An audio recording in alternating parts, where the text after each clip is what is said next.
Okay, so I'm super excited to talk to these people here because it's my belief that we are in a moment of both great crisis with climate change and a lot of other crises that are going on, and also a moment of really great opportunity to change the way that we live to be more sustainable. And micromobility is, in my mind, one of the main avenues that we can use to create systemic change in transportation, which is, of course, one of the main contributors to climate change. And I live in New York City, and in New York City, micromobility is already on the street everywhere, constantly. We heard in a previous panel from the fire commissioner in New York who was talking about fires in New York City buildings where batteries are being charged inappropriately and bad batteries are being charged. And that's a crisis there. But on the streets of New York, every form of micromobility pretty much is being used now. It's here now. What is not here now necessarily is the infrastructure to support it. And so that's a crisis of its own. And if it's not in your city yet, it will be soon because consumers want these products. They want the freedom, they want the reduced expense, they want the fun, frankly, of being on small EVs. So, how do we create an infrastructure that will support this future that we all want? The more fun, sustainable transportation future promised by micromobility needs to be supported by infrastructure just the way the automobile was supported by infrastructure. And guess what? Automobile infrastructure has not existed in perpetuity. Like there didn't used to be automobile infrastructure. So if we could build all of that, surely in the 21st century, we can find a way to make a real infrastructure for the kinds of vehicles that are here today. So I'm going to start at the federal level because it's very exciting to have somebody from the federal government here representing a joint task force between the Departments of Energy and Transportation that is a really innovative idea and that was part of the Infrastructure Act that was passed by Congress against all odds in some ways. So, Debs, I'd love to hear from you. What is your task force doing? How is it innovating to help us not just see electric vehicles equals electric cars, which I think too often in infrastructure projects, that's everyone's just like, oh, well, now it's all going to be electric cars. Okay, we need to be thinking about other kinds of electric vehicles. How do you get that on the radar of the feds? How does that happen? How does this micromobility infrastructure get folded into our understanding of EVs? Sure, thank you. Hi, everyone. My name is Debs Schrimmer, and I'm a senior advisor to the executive director of the newly established U.S. Joint Office of Energy and Transportation. And this is a really exciting new office at the federal level that's sort of never been done before. It sits both as a function of the Department of Transportation and the Department of Energy, and it comes out of this recognition that if we want to electrify our transportation network, this is not uniquely solely a Department of Energy issue, nor is it a Department of Transportation issue. And so we're really bringing the best and brightest minds together to execute President Biden's really ambitious agenda to electrify the transportation network, decarbonize the broader economy by 2050, and by 2030, install 500,000 charging stations across the country. In November 2021, the bipartisan infrastructure law was signed. It created the joint office, and it also authorized billions of dollars of funding to support electrification across the transportation network. And what's exciting about the joint office is we work with partners across the federal government, whether it's at the Federal Transit Administration as they're working to electrify their buses, whether it's with the EPA as they're helping create clean school buses, and working with the Federal Highways Administration to install these charging stations. We get to help shape what that looks like and help provide technical assistance and guidance. And we get to have a really unique perspective, which is asking the question, when we talk about electrifying the transportation network, what are we talking about? And the Joint Office has a really exciting vision of that, which is to make it possible for everyone to drive and ride electric. And I think what we're talking about here is that recognition that at the federal level, we're not always talking about the ride electric part, but with the Joint Office, that is the point of view that we bring to helping support this electrification work. So as we're helping our partner agencies administer funding to projects, we're in the room helping think about how can we take a more multimodal approach to this work and make sure that as we're making these historic transformations to the transportation network, that we're not just thinking about electric vehicle cars, but thinking about the entire transportation network, including some of the cleanest, fastest, most affordable mode to get around, which is micromobility. Thank you, Debs. That's such a fascinating thing to think of, trying to have these enormous kind of sclerotic federal bureaucracies become more nimble and all of the work that goes into that. And some of it comes down to creative thinking on the parts of people who are at different levels of government. So we have here someone from the New York City Housing Authority, which, for those of you who aren't familiar with it, is the public housing authority in New York City. About 500,000 people live in public housing in New York City, and it's one of the main reasons that New York has any affordable housing at all. And it helps New York to be an equitable and sustainable city because it helps to keep a lot of people in the city who wouldn't be able to be in the city otherwise. So it's a super important part of the ecosystem of New York. And Katy is here to tell us about a really interesting creative project that started with you getting some money that maybe no one would have thought would go to the New York City Housing Authority. So Katy, why don't you tell us about that? Yeah, thanks, Sarah. And hi, everyone. I'm Katy Burgio. I work in NYCHA sustainability programs. And we focus on doing just that, applying innovative thinking to traditional sources of funding, whether that be federal sources, city sources, state sources. The public housing authorities across the country have been continually defunded year over year, regardless of the administration. And so we really need to be creative in our funding solutions and how are we improving the quality of lives for our residents. And so I think we heard Commissioner Kavanaugh say this earlier, but there really is a crisis in New York City, starting to happen also in San Francisco and in other cities across the country, where there are an increasing number of lithium-ion battery fires. We had one in our East Harlem houses development this past Friday.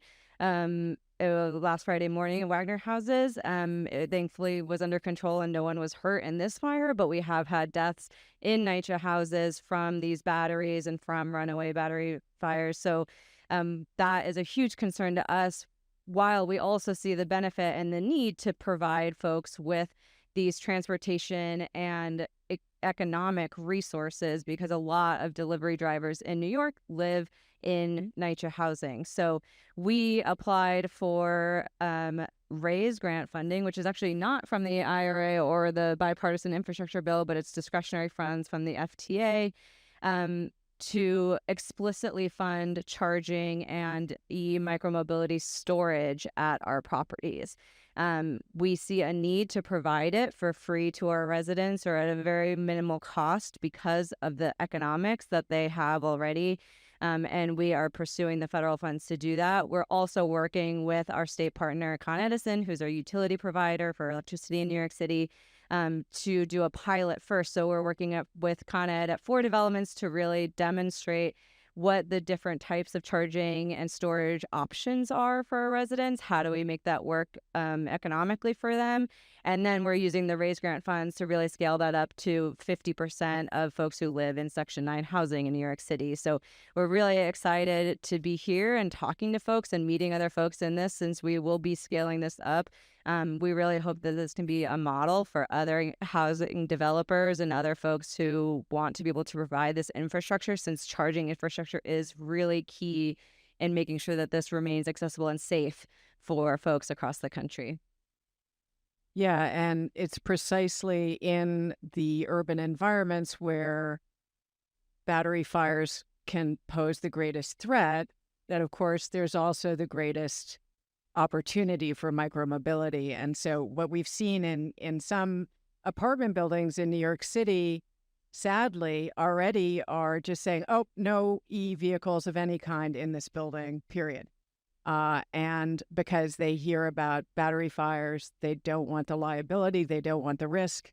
And so I think it's a very, especially in cities like New York and San Francisco, where you don't have your own garage, you have to work within the context of an apartment building often. It would be tragic if micromobility got kind of stifled at that level, precisely in the places where it's most practical and most needed. And so really innovative work there, and that's super exciting. I can't wait to hear more about it. And then we also have here Dave Snyder, who is the infrastructure policy director for Close People enough. for Bikes. Okay.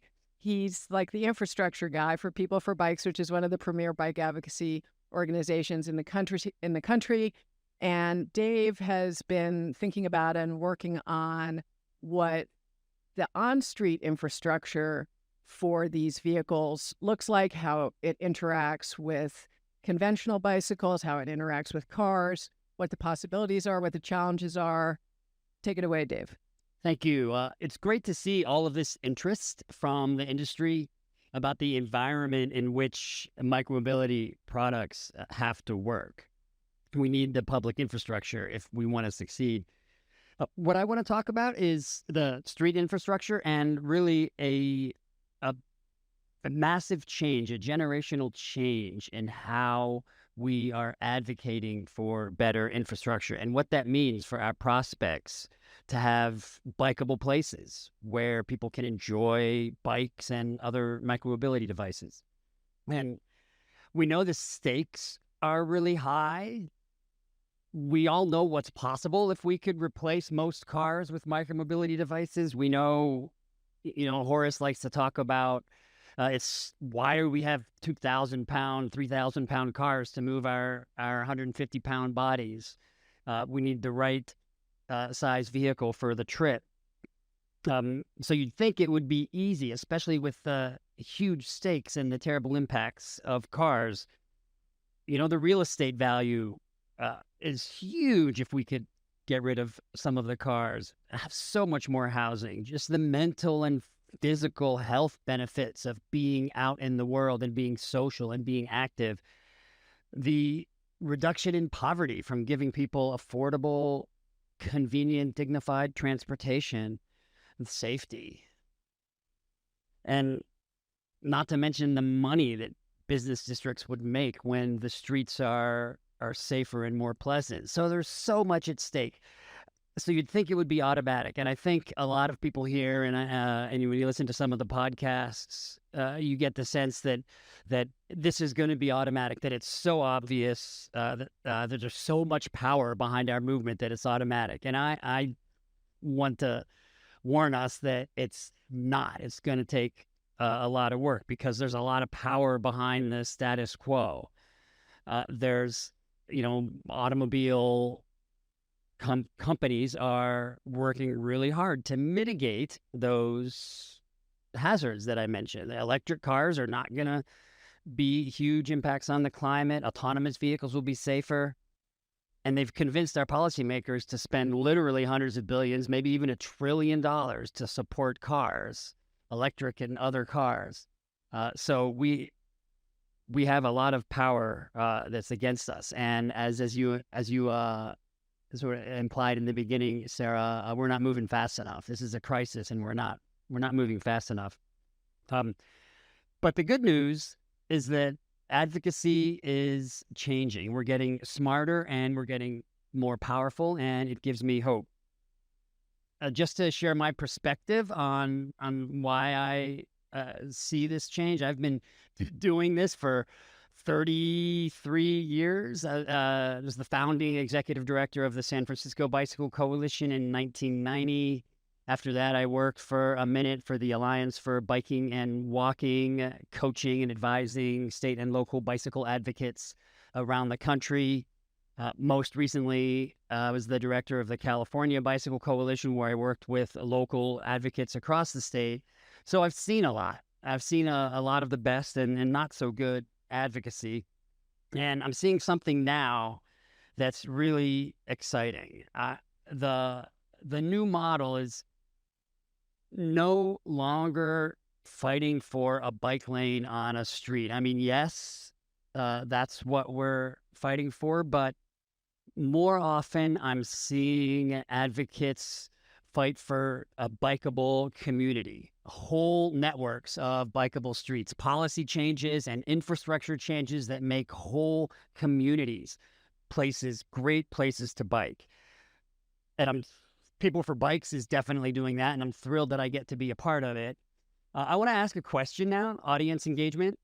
2 questions. First, think of your community. Do you support spending a lot of money, let's say $150 million, to build a network of bikeable streets, even knowing that you're going to have to remove, let's say, 2% of all the parking spaces in your community and 5% of the parking spaces on important streets? Who supports that? Even knowing. Okay, now, keep your hands up. Keep your hands up. Now, think of your own street, where your house is located, and think of your favorite business district. And do you support removing all of the parking on both of those streets, literally in your own home? Fantastic. You all are not normal. I think we already all knew that. We can win that bigger question. It gets harder when we ask people to address the street that they care about, right? But we're winning that big question. We still have to do door-to-door stuff, of course, but I think that there's a reason why there's an explosion of groups right now that are looking at the bigger picture. And I'll name some. Bloomberg, famously, goes into communities and helps them with this big picture. The Institute for Transportation Development Policy, Cycling Cities, is working like that. There's a group called City Thread that I know is working with a few cities. It's actually a spin-off of People for Bikes. And then People for Bikes has the Great Bike Infrastructure Project. And I think we nailed it in terms of great infrastructure advocacy.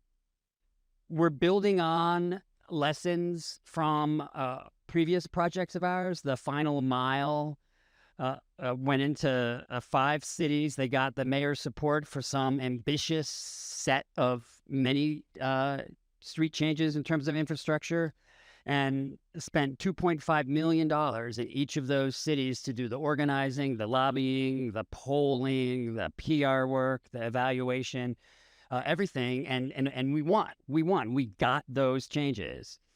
If the Final Mile was the beta, the Great Bike Infrastructure Project that we're working on is our advocacy in production. We're scaling it up. We've learned a few lessons, and then I can give it back to you. Thank you. We can do it with less money. We don't need $2.5 million, a lot less money. And importantly, we do it with local money, raising a little bit of local funds, which not only helps with the funding, it helps strengthen local stakeholders and sustainability in that community.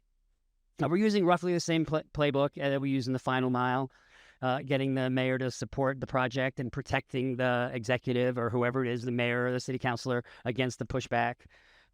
We have implemented complementary pillars to the local infrastructure advocacy. We have a legislative guide with model legislation for cities and states, and we have a list of 1,000 projects that attracts attention to every community that has a bike project. And then finally, that practically half the People for Bikes team is working on the Great Bike Infrastructure Project. So it's something that I'm really proud to be a part of. Really great that I was asked to speak here and that the industry supports it.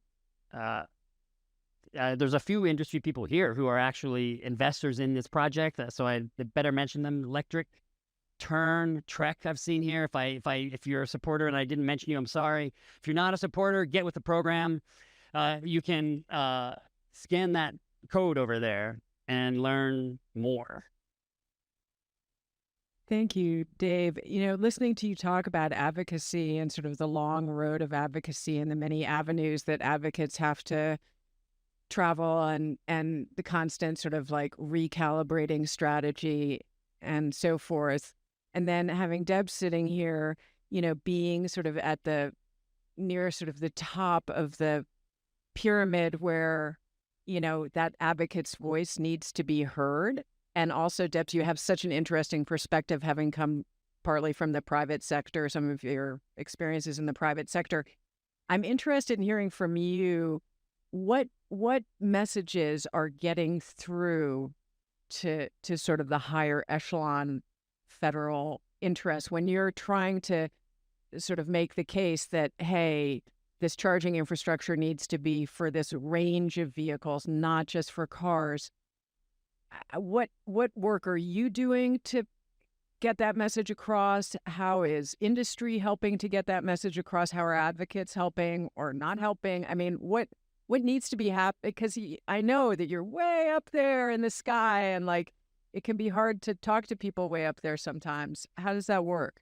Yeah, well, I think Dave made a really good point about needing to think differently around how we achieve the outcomes on the streets that we want to see. And it's not just fighting for one specific bike lane, but having more of a comprehensive vision for the community at large. And I think asking those kinds of questions right now, as the country is undergoing this big electrification transition, it is the right time to be asking, how do all these different pieces of the transportation network fit together? Not just a bike lane here, an electric bus here, a charging station in, the parking lot at Whole Foods, but like, what kinds of outcomes do we actually want to see on the streets in this electrified transportation future? And what lessons might we learn from, past investments we've made in transportation? And so, one of the things that the Biden administration has heard loud and clear is the need to center these investments around equity. And the Biden administration has a really fantastic initiative called Justice 40. And it acknowledges that historically, the investments we've made in cities and in communities have left people behind, and disadvantaged communities have not been brought along in these moments of transformation. And so with Justice 40, it's a commitment that all of this money, 40% of this money from the bipartisan infrastructure law is actually flowing to those disadvantaged communities. So that is something we've heard loud and clear, both this comprehensive vision and the focus on equity. To really kind of bring it together, I think the way that we are starting to internalize and manifest that feedback is through some of the different funding programs that we're starting to roll out. So as many of you may be familiar, the federal government has two different tools at their disposal for giving out federal funds. There's formula funds, which are basically a complicated equation where money gets sent to states, and then states kind of distribute that locally, and it's based on a formula of population and other factors. And then there's these competitive discretionary funds, where these are competitive grant applications, where we have a rubric saying, as the federal government, these are outcomes that we care about, and communities can apply, and then we fund the best projects. The Joint Office works in partnership with the Federal Highways Administration on both formula funds for electric vehicle charging stations that go to states, and then also the Charging and Infrastructure CFI program. This is a competitive program where communities can do exactly what Dave's talking about and think about what is the comprehensive vision we have to electrifying our transportation network, and put those building blocks together and apply for that funding. And so it may be a mix of fast chargers. It may have charging solutions for folks that live in multifamily homes that can't charge their car because they don't have a garage. But it also likely will include folks that live in multifamily homes that don't own cars and use bikes and scooters to get around or depend on transit or use car share. And I think the flexibility of these discretionary funds where communities can come together and create that vision and apply for it is a really great way that we're starting to internalize that feedback. And the Federal Highway Administration will be awarding those projects at a later date. So I can't speak about those projects right now, but we're in a 5-year cycle of funding to support that. And I'm really excited to see what that looks like. That is exciting. And the equity piece is obviously so vital and has, if you look at the history of transportation planning and policy in the United States, it has not gotten equity right very much of the time. And so in many parts of the country, in many cities, there's a deep distrust of planners, and there's a deep distrust of, you see it in fights over bike lanes in marginalized communities who said, why should we trust you now when you say you want to put a bike lane through our community? Tell us that's not about gentrification, when the last time you guys showed up, you put a highway through our community and told us how great that was going to be. There's a lot of deeply ingrained distrust of the planning process and of, the intentions of government when they go around making these big infrastructure moves. So as someone who in NYCHA is really on the front line of equity, here's an agency that, as I said, makes it possible for New York to function in a way that it just could not otherwise, and provides housing for many, many people who are so important to the city. How does that play out for you at NYCHA, and what are you doing to sort of rebuild that contract between the community and planners and administrators to help them understand that maybe this time we're going to be thinking about equity? I hope. Yeah, it's a really hard problem to walk back from. Mistrust of federal government, city government, and of NYCHA specifically is very prominent in all of the work that we do with our residents, and for good reasons. And so when we move forward, we're really trying to make sure that we center their voices and their ideas and how we go about that planning process and the design, and making sure that they are involved when we're making these decisions.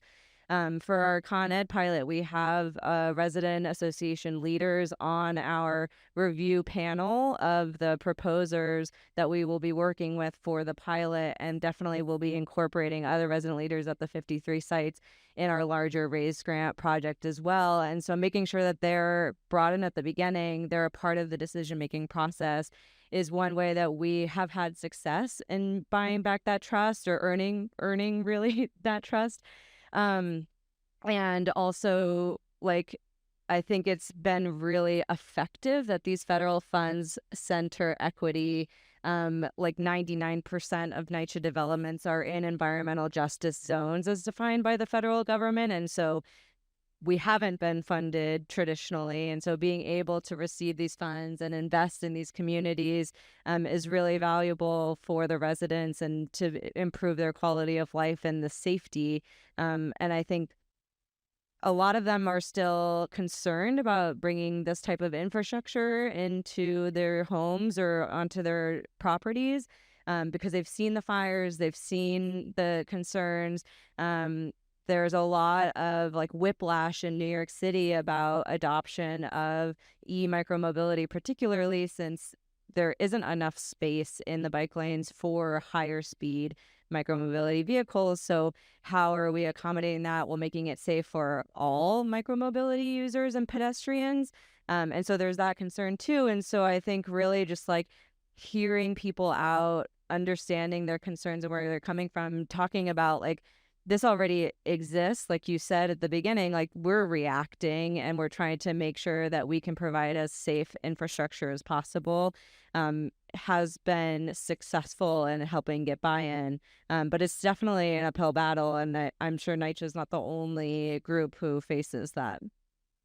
That makes me think, Dave, about what you said about how advocacy is evolving, and maybe you could just help us put some pieces together here in, how do advocates stay ahead and current, and sort of how are you seeing the ongoing evolution of the advocacy project, and specifically as regards space on the street?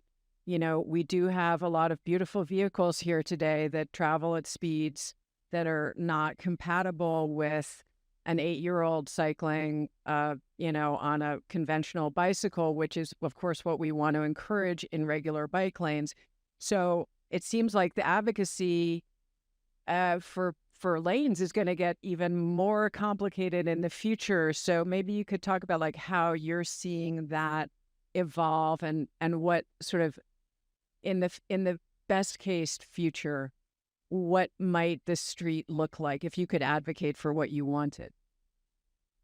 You're right. It's going to be complicated with a lot of things that go 20 miles per hour and bikes that go 12. And I don't have the answer off the top of my head for the way the street should be designed. But I can address the question in light of the way we're going about advocacy these days. And it's like you said, we're asking what kind of community do you want?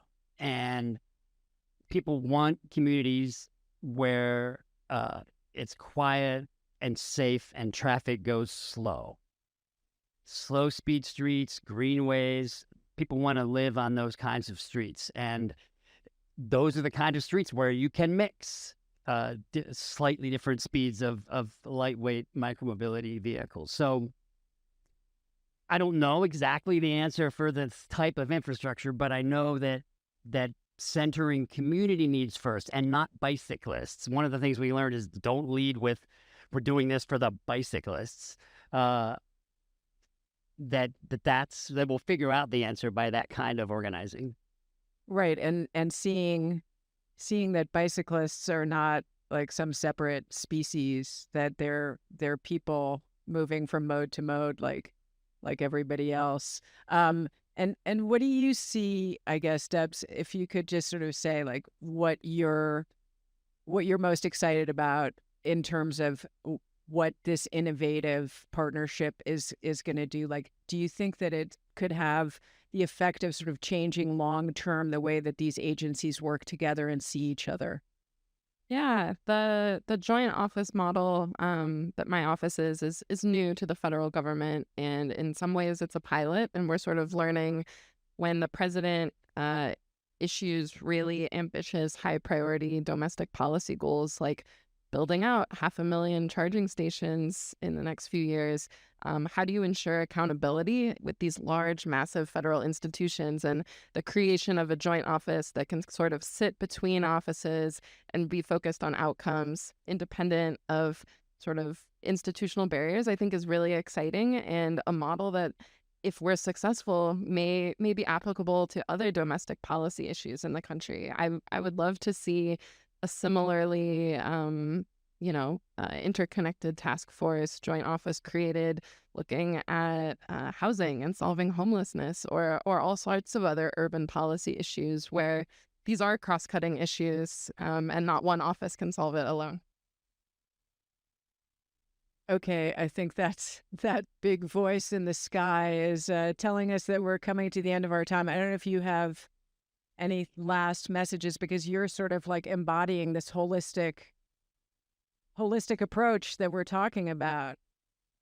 Yeah, I think like Dave's work is really important because not all communities know how to leverage the funds available on the different networks and advocacy routes to fund these community visions, because the communities have the visions. They know what they want.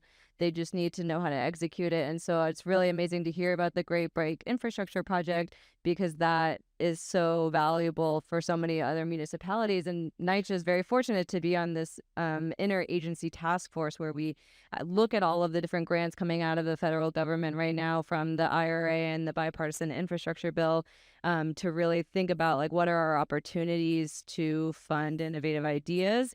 But like we are being very reactive at the same time in New York City. It's already here. We're really trying to make sure that we can improve the infrastructure that we have. And so we're really growing this program. We are hiring a program manager to work on micromobility at NYCHA specifically. So if anyone is Bad networking. let me know. But it's new. So it really is this growing conversation about infrastructure and micro infrastructure. And so I think it's a really exciting time with the funding and all of the different groups coming together to make it work better for everyone, given the climate crisis we're in. Thank you so much. And thank you to the wonderful audience. These are the people who are making it happen. Give them a big hand.